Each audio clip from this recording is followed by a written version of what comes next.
pretend like I'm not a knife nerd. I guess I'm among my people, man. Like, it's great. Love the enthusiasm. It was well attended from what I could see. The line was like around the door, down the hall. You know how it is at the Blade shows. So much fun. It was cool to see it at that one too, because you go to the Blade Show Atlanta, the big one, you expect that. I was like, dang, Salt Lake City showed up. Like, well done, anyone that was there. You guys showed out.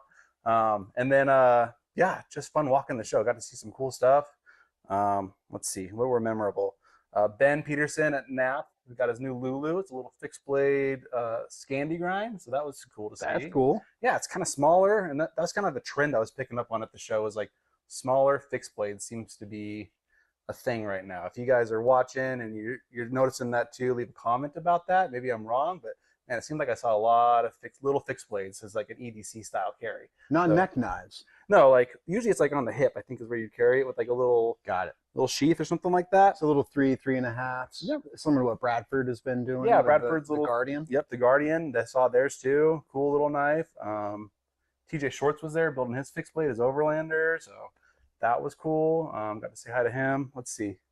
Big Idea Design even just came out like last week with a little fixed blade too. So they're everywhere. It's kind of like cool to see what's trending right now. That's what one of the many things I like about Blade shows. You get to be like on the front end of like what's next, what's new, where are the trends and themes. And I find it interesting to go to a Blade show and find that multiple makers have arrived at these innovations in new product spaces, and then we get to see them, present them and see these themes of emerging. That's really cool. Yeah, it was fun, man.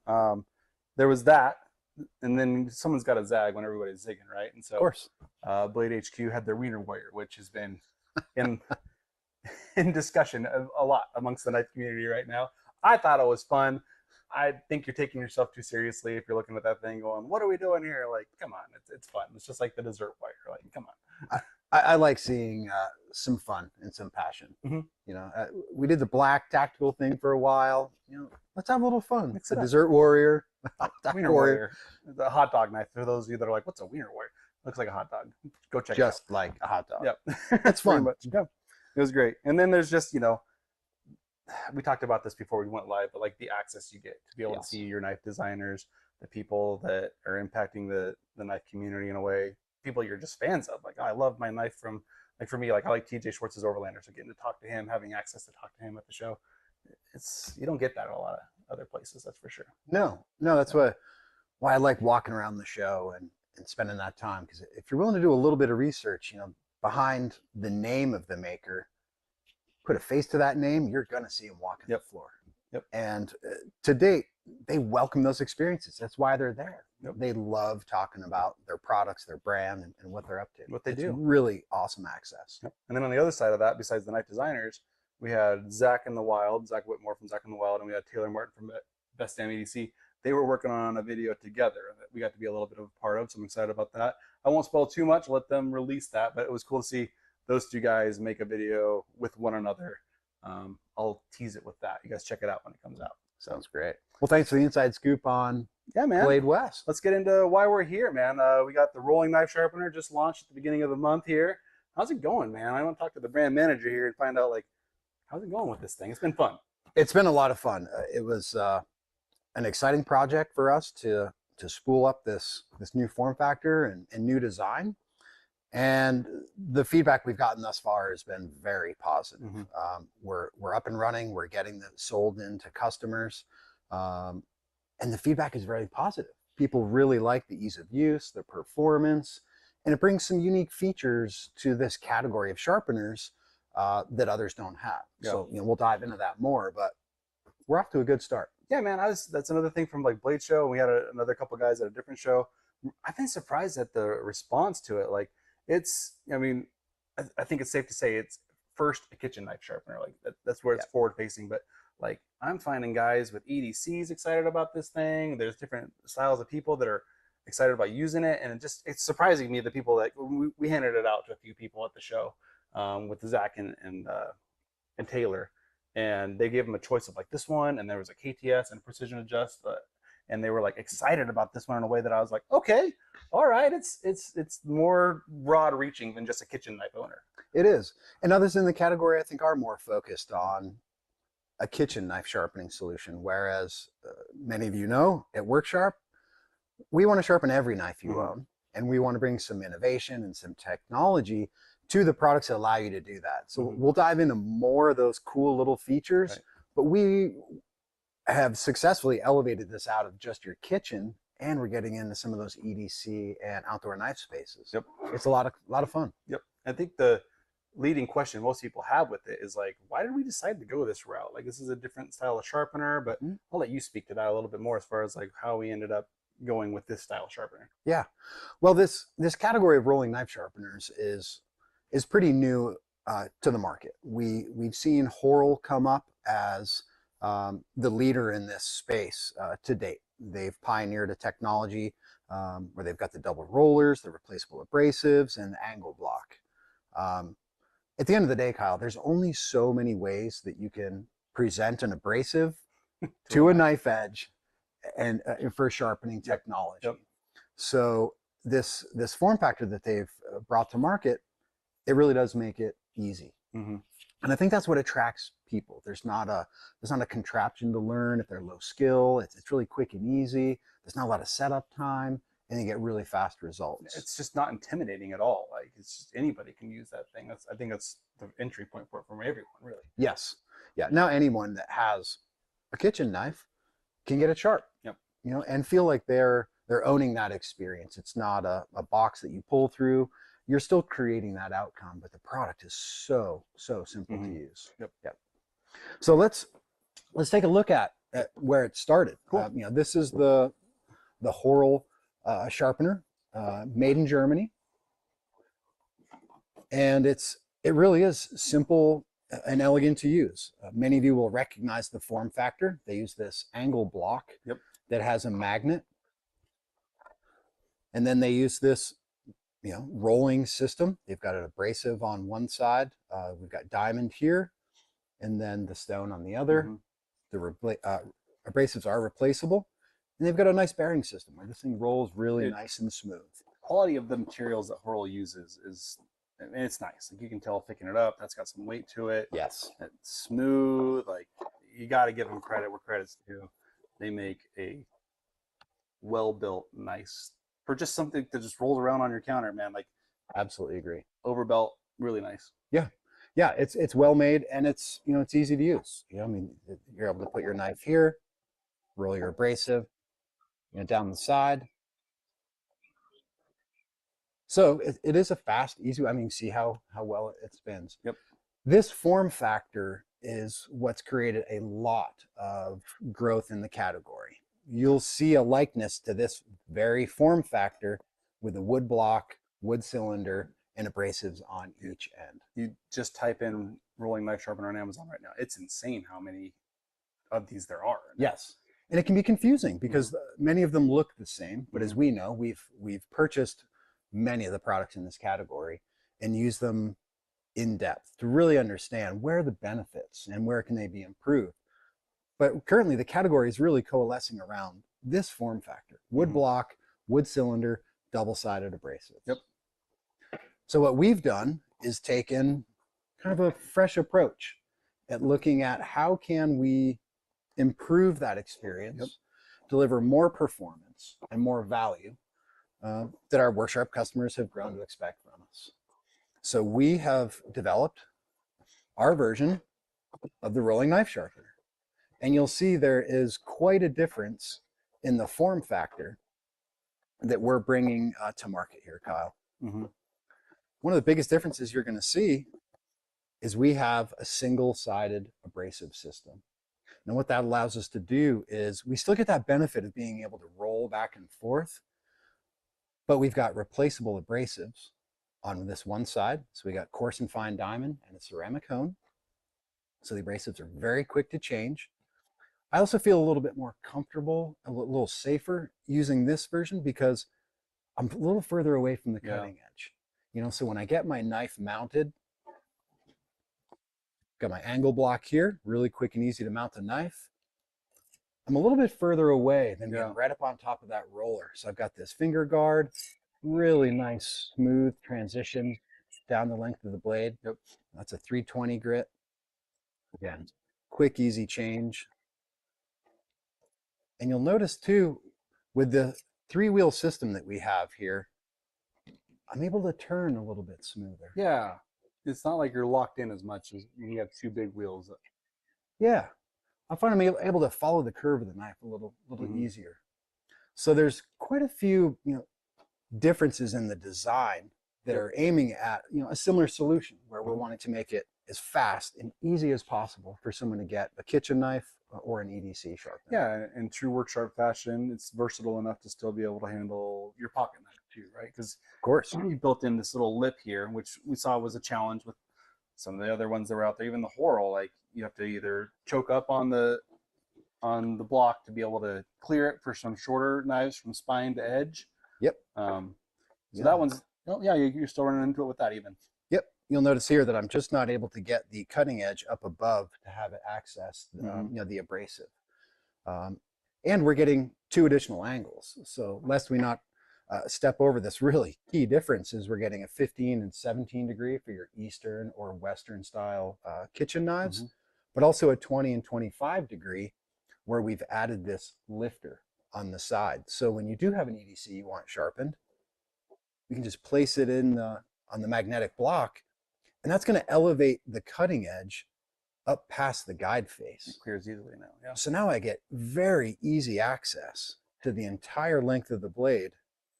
And again, that 3-wheel system lets me follow the curve of the knife so much easier. So I have a higher level of control when I'm going back and forth. And then of course, to sharpen the other bevel, I just swap it over and then come right back towards myself. So if you're EDCs and kitchen knives, you're able to get that full length of that blade sharpened, really quick abrasive changes for shaping, sharpening, or honing.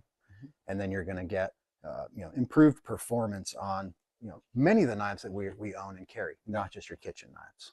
Yeah, I think this is the sharpener that removes that barrier that a lot of people have when they first start thinking about, how do I sharpen a knife? How do I learn how to sharpen a knife?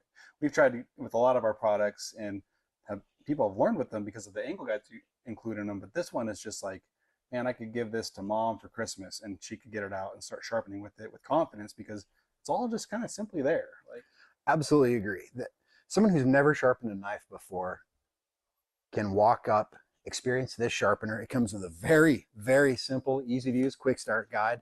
We're not overcomplicating the process here. Right. Put the blade on the magnet, roll the abrasive back and forth, swap to the other bevel. These are very quick, easy steps that now make knife sharpening accessible, and it removes the intimidation of having to learn a piece of equipment or doing it under power. Right. Some people just don't want an electric or power sharpening experience. Yep. This is a great solution. Yeah, and almost like that noise it makes too, almost delivers that like Zen-like feeling. You think of like on a whetstone where like you still kind of get that with this, and you're really creating a burr, refining it down, like going through the true sharpening process to where you're creating an edge on a knife that you can be proud of. Yeah, I agree with you. And as an enthusiast, I'm able to have this be in my kitchen. And the thing I like the most about it, Kyle, is the quick touch-ups. Yeah. I can have the ceramic hone on, quickly grab my knife, set my chef knife on the 17 degree, few passes. I mean, a touch-up is now in the 10 to 20 second window, and I'm getting the same exact geometry, and I'm creating that consistently keen edge. Yeah, that's every single time. Something I didn't think much about, that if you can use a honing rod, which is something that takes a little bit of training and skill, and we've tried to make that easy too, but there's still some consistency in how you move on a honing rod. With this, it's just locked in. You're getting that same exact angle. You're touching your knives up quickly. Like, couldn't be simpler. No. Even a first time sharpening, it's only taken me a few minutes to take a dull knife, go through the coarse and fine diamond and the ceramic hone. In just a few minutes, I'm putting a knife back into service that wasn't sharp enough to get dinner on the table before. And then the resharpening, the maintenance along the way is very quick, very easy. But that initial resharpening experience is still fast. I mean, from a dull knife in the drawer, we're talking like 4 minutes to get back to sharp as new, back into action. That's a really quick sharpening experience. Yeah, I think that speaks to the recipe, as we like to call it, of the abrasive set we include with it. Because there's some rolling sharpeners I've had experiences with where they just don't give you a coarse enough grit to get that amount of time to a sharp knife. So talk a little bit about that assortment that we included with it. Yeah, thanks for leading us there, Kyle, because that was one thing we learned in our category analysis of looking at all these rolling knife sharpeners. Some are coming, I'd say most are coming with what we would call a fine grit diamond, and some type of finishing, whether that's a steel blank or a fine grit stone. It can be a challenge to reset an edge, get a nick or a chip out, and get a very dull knife back into service. Yep. We at WorkSharp know that sharpening is most often a three-step process. You've got to shape, sharpen, and hone. So what we've done is delivered just that. We have a 320 grit diamond for your shaping, your sharpening, your repairing, setting that edge, and it's very quick on that 320 grit diamond. And then as you progress up into your finer sharpening, we have a 600 grit. Now that's going to refine the edge, get you that really keen burr, and setting you up to then polish and refine on the ceramic. You know, and again, the competitive assortment is predominantly giving you 2 grits, a fine and a way to remove the burr. But this extra step of the 320 is really advantageous to make it quick and easy. To truly sharpen a knife, you're going to need to be able to remove material. Now, once you get that knife sharp, the finer is fine. You can almost jump right to the ceramic, like you said earlier, and just keep that knife sharp for a long time before needing to resharpen it. But you got to get sharp somewhere, and 320 gets you there. Like, Absolutely. And another benefit that we've seen of a 3 grit system, Kyle, is the abrasive life. When you have the right grit for the job to be done, all of your abrasives are going to last longer. So if you have a knife that is really dull, or you want an angle change, or you got to get a chip out, using a coarse grit is the right abrasive for the job. Then you can move to your finer grit. But if you're trying to do that work on your fine diamond, you're going to be there a long time, and it's going to dramatically reduce the life of your abrasive. So this assortment is intentional to deliver not only a great experience on the front end, but also long life. And our abrasives are replaceable. They are available on the website. So as you use your sharpener, when the abrasives get exhausted, they're really affordable and readily available to replace. Some of the competitive products in this space, they don't have replaceable abrasives. So as you're doing your research in this category, really look at what abrasives are supplied. How long is that product going to be viable to you? And can you replace the consumables? Some of them, that's not an option. And that's the next thing I wanted to get to beyond the abrasives is, like, does it deliver an actually like sharp knife? Like, what kind of results are we seeing with this thing compared to our other sharpeners, or compared to sharpeners in the category? Because I'll be honest, my first experience with one of the sharpeners, it was the tumbler here. I tried to use it and I couldn't get a burr. I couldn't get it sharp because it does have that finer abrasive. And that left me thinking, like, man, I don't know if this is a category we should even enter, until I used the Horrell, where it had the abrasive that you were talking about earlier to deliver that burr to get to that point. So talk to us a little bit about the results that we're seeing with the knives and what kind of edge it's actually creating. Yeah, thanks for taking us there. I have been really surprised and delighted with the level of sharpness that we can get with this 3 grit system on the rolling knife sharpener, both from maintaining a knife that was already sharp on the ceramic hone to effectively starting over and resetting a knife edge on a chef knife. And the sharpness that we're able to create is incredible. I'd say sharper than those kitchen knives were new. And I think the biggest part of that, Kyle, is getting to that fine grit ceramic hone. It does such an incredible job of polishing the edge, getting the burr down.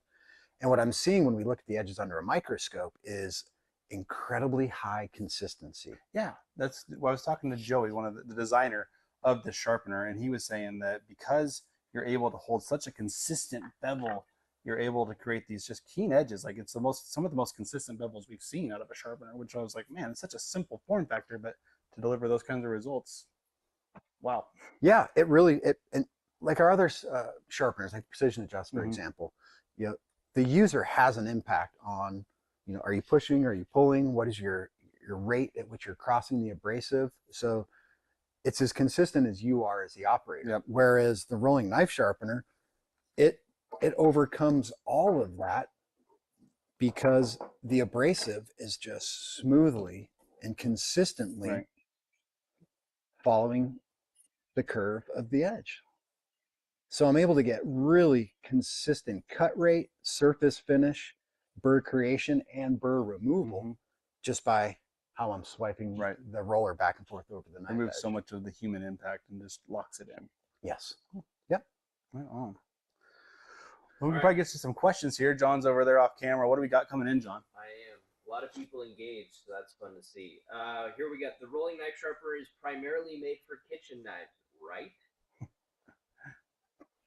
I would say yes. Yes. And yeah, categorically, yes. The solution is predominantly aimed at kitchen knives. But we wanted to sharpen every knife you own. Or work sharp. I carry EDCs, you do, we all have outdoor knives. So we've solved for that in the magnetic angle block. We have 4 angles, 15 degree and 17 degree for your Eastern and Western kitchen knives.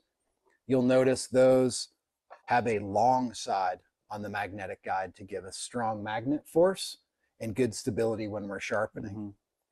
But yes, of course, we have outdoor knives, such as this Mora Scandi grind, that would benefit from a 25 degree. So what we've done is we've put this lifter plate on the side of the 20 and 25 degree angle guides that help elevate the blade so that we get the cutting edge up above the guide block.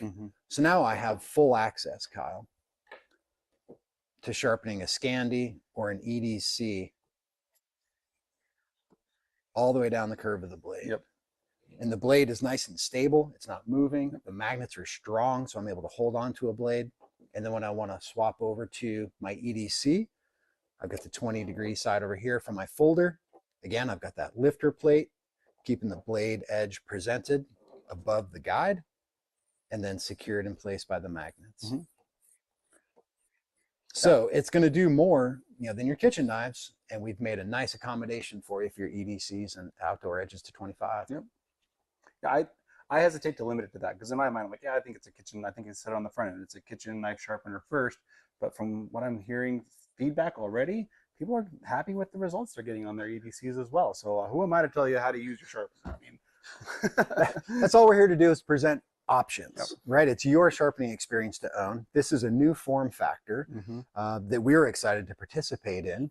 And again, the feedback thus far has been really positive. People like the quick, the easy. It's very consistent, very repeatable with no setup time. Yeah, and honestly, like I don't know that a lot of EDCs or your outdoor knives have been used on a system like this. So I'll be curious to feedback. Let us know in the comments. Like, let us know how you're liking using it on that type of knife as well. Please. Nomad66, he really wants to know how strong the magnets are, but his question is, are they stronger than competitor magnets? So He also wants to know what knife that is. Oh yeah, and what knife? He guessed Civivi Vexor. I don't know the actual model on that one, man. This is funny. I was talking about Civivi. I love Civivi knives and WE knives. They come out with so many every year that like there's some gems that I just miss. Like I love my Elementum. I don't know what that knife actually is called off the top of my head because there's so many models, but they're all great. Yeah. So we'll say yes, it is the Civivi Vexor. Good eye there, Nomad. Yeah, I'll love that. I'm sure someone else in the comments will look it up and be like, I'll tell you what it is. Let's look at that. Let's look at that magnet strength for a second. So what we can do here is we've got our knife here on the 15 degree. Okay, so we talk about magnet strength. Ooh, are you gonna have a tug of war right now? Let's invite the Tumbler 15 degree. Tug of war. Oh. I mean, not try and reverse it. Put the big knife on their shoulder and snap ours to the other side. Okay. See if we can pull it away. Okay, 15? So we've got 15 degree here, and we've got our 15 degree here. This. Okay. Showdown. And we'll come in.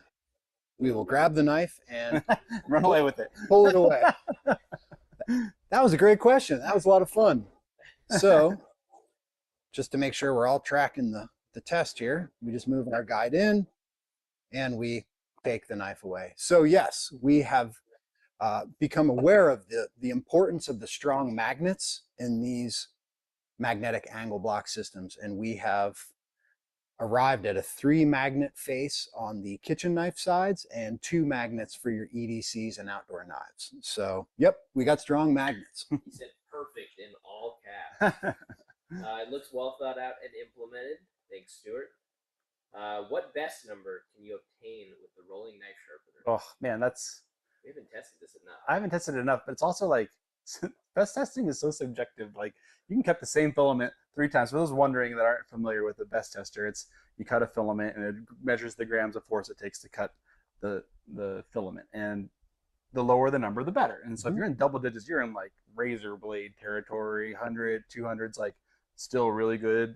And then you get into 300 and 400, it's like your new cutlery. So I think it just comes down to how long you want to sit there and hone. You can get, I saw one of our YouTubers, Ukulele Jay, he honed a knife, went from over 100, and I was like, man, that's going to be hard to beat. He got it down to like, what was it, like 68 or something, John? Something crazy that he honed it down. Yeah, he was in the 70 range, just with the hone. Just with the hone. So it's all subjective. You can get them really sharp. I'll say that. I'd wager you spend the time on a nice thin edge kitchen knife, you should be seeing results at or below 100 on the best tester. I don't know the answer to this one. Are German kitchen knives considered Western or Eastern? Western. Yep. There you go. Western, nice. Literally got mine delivered an hour ago. Can't wait to try it. Nice. Thank you. Congrats. Yeah. That's kind of, we don't really have any more questions here. I mean, a lot about kitchen knives. Someone did say needs to be optimized to be more compared to the Horrell, and they mentioned the Horrell with the the faster planetary gear system. And as cool as that is, I mean, I think it just centers around cost. They did a darn good job, but you paid for it. Yeah. Horrell has done a great job, and what we're looking at here is effectively a $200 product at 2 angles, 2 grits. Their abrasives are replaceable. They've done a lot well here. It's really well thought out, and we're coming in at a more, I'd say, achievable price point in 3 grits, 4 angles, accommodations for folders and outdoor knives. It's customer's choice. Yep. But there are 2 market leaders in this category space. It's one of those things too. I think we can sit here and put these head to head with ourselves, and you guys will go, "Oh, Worksharp's obviously going to have a bit of a bias in that," but you'll see plenty of head to heads with these 2, I'm sure, from creators that are out there as well. If you're looking for that opinion on it, and I'm confident we're going to hold up well. Horrell set the bar high, but I'm stoked about what we've created over here as well. Yeah. Are we planning to introduce more grits? Josh and I answered in the comments, but I figured I'd throw it out here for those who are not reading the comments. Yeah, we want to hear from you what your experience is and what grits would you want, and help let us know what you want to achieve, what abrasive grits you're looking for, because the nature of our system does lend itself to having more grits and more options. So give it a roll, if you will, and let us know what you think. That's fun. One more ink says, is it possible to obtain a mirror finish? I have not looked at it from a mirror finish perspective. I would not want to make that claim with the 3 grits that we have now, based on the experience that we've had with the Precision Adjust or the Precision Adjust Pro. In other technology packages, our experience is that you do need more grits to refine your way all the way, including finishing on a leather strop to get a true mirror polish. Yeah, if you're chasing mirror, I'd probably want, because I chase mirror once in a while with my setups, and I'd want an 800 grit step in between to try and remove some of those deeper grooves that may be created as you're refining an edge. And then beyond ceramic, I mean, you can get pretty close. Like you sat there with the ceramic long enough, maybe introduced a little bit of soapy water to it, you can get pretty shiny. But if you're truly chasing that mirror edge, you're going to need something a little bit finer than the ceramic even to get there. Agreed. Yep. Good answer. Are we thinking about making a case for this thing at some point, maybe? The box is pretty good.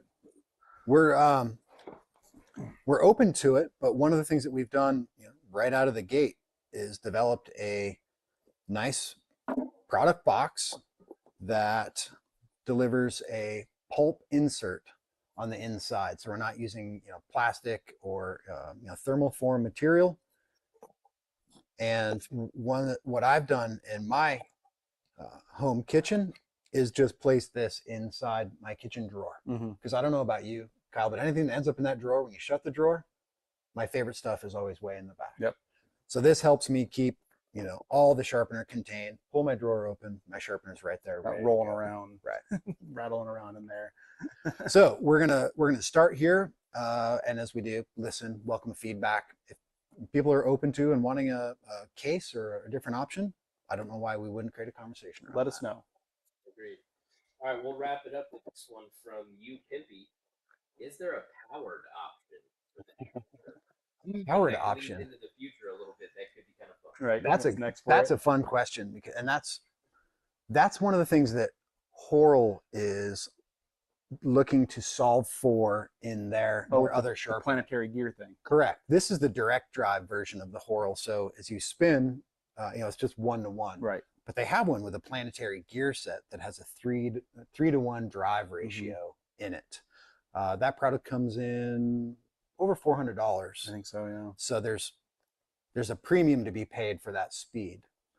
I tend to agree that doing it under power would be a better way to solve for that if you wanted, more material takeoff. So are we talking about it? There's a conversation happening about this category. We believe it's here to stay, and we've arrived here with a great point of entry, but we are absolutely looking at other ways to, enhance and compete in this category. Yeah. It'd be fun to see a little on a knife. I think it'd be pretty cool. Creative things people would come up with for that would be fun to see. That's for yes, sure. it would. We got another one. I know I said that was the last one. Oh, this one's about, bonus. I think, from EA. Will water damage any part of the system? I think for maintenance, I wouldn't say water would damage it, but it's also not required during the sharpening process. You mentioned getting a higher surface finish when you're using the ceramic, Kyle. We have seen that. I wouldn't use a whole lot of water in the system. That's why we make the abrasives, easy to take off. Another key piece, for cleanliness and maintenance. Yeah, talk about that. In water is being able to remove these pads from the magnetic block. So cleanliness is a key here, and something that we see in the competitive products is they tend to collect dwarf and debris when you're sharpening, which can then potentially mar a blade. So what we've done is made this replaceable, so it can be easily cleaned, get all the magnet debris and dwarf cleaned off. Yep. Nice clean blade faces. So designed and intended to be cleaned, designed and intended to be used dry. Yep. So I wouldn't use a lot of water when you're sharpening. All right. I think that's going to cover it, guys. Thanks for tuning in. This is fun, Kyle. Thanks for coming on, man. I enjoyed this time. Yep. Thanks for being here. You too. Yep. Keep the questions coming. Drop them in the comments. We like to get in there, see what you guys are thinking. Even if you're watching this later, we'll get in there and answer them. Thanks for watching, guys. Bye-bye.